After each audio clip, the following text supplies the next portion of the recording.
Alberta's budget promises more help for COVID-19 with a hard deficit. Alberta's COVID-19-era budget made hard landing Thursday with an $18.2 billion deficit, but also a promise that good times will return. Finance Minister Travis Toews said a continued vaccine rollout and more businesses opening up should put Alberta on track to start its rebound in the back half of this year. Alberta's economy is now expected to reach pre-COVID levels by 2022, 1 year earlier than expected, Toews told the news conference prior to introducing the 2021-22 budget in the legislature. But Albertans continue to face one of the most difficult times in our history. We are ensuring that we're resourcing our healthcare response adequately to meet the pandemic challenge, and we're positioning the economy for growth and a rebound. For now, the eye-popping deficits continue: $20.2 billion for the fiscal year ending March 31st and $18.2 billion forecast for the coming fiscal year. Toews and Premier Jason Kenney have called Alberta's economic bludgeoning a rare triple black swan caused by the pandemic, the resulting global recession, and an oil price war that further depressed prices. The medium-term outlook is for more red ink. Alberta is on track to carry $98 billion in tax-supported debt this year, rising to more than $132 billion by 2024. The province's debt a decade ago was $5.1 billion. Annual spending on debt interest is closing in on $3 billion. The budget delivered on promises to avoid tax increases in a province that has the lowest per capita tax regime in Canada and is the only one with no retail sales tax. The fiscal plan calls for $57 billion in spending, along with a minimum $1.1 billion to fight COVID-19 and another $1.8 billion in pandemic spending if needed. That's on top of $5.8 billion in COVID-19 spending last year. The health budget is to rise by about $1 billion to $21.4 billion. Opposition Leader Rachel Notley said the budget fails on multiple fronts. It's a little bit of a deer in the headlights budget. It's like they didn't know what to do.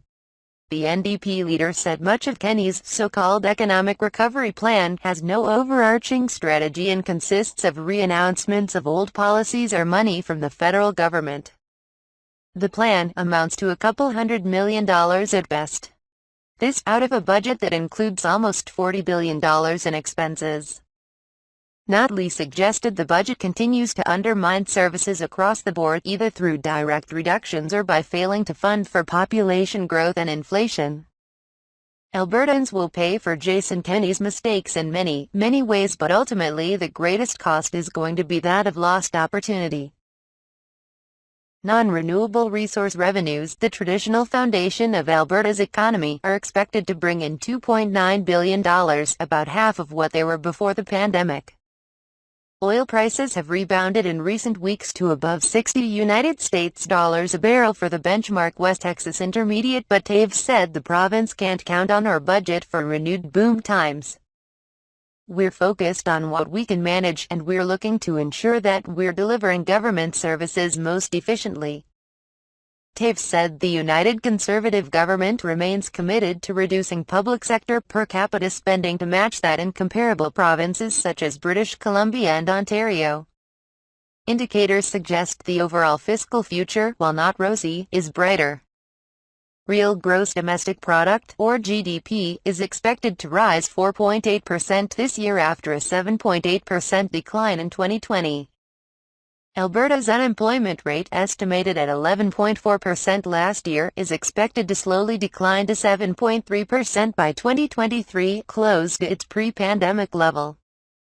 University of Calgary economist Trevor Toews said the budget continues kicking the can down the road in terms of hard decisions to find revenue to get the books back into balance.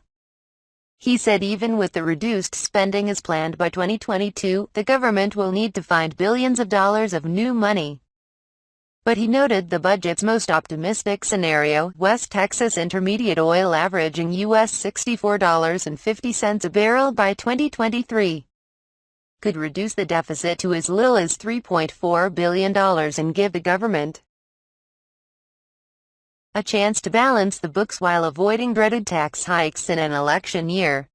They've got to be hoping that oil prices rise and spare them those tough decisions, said Toews.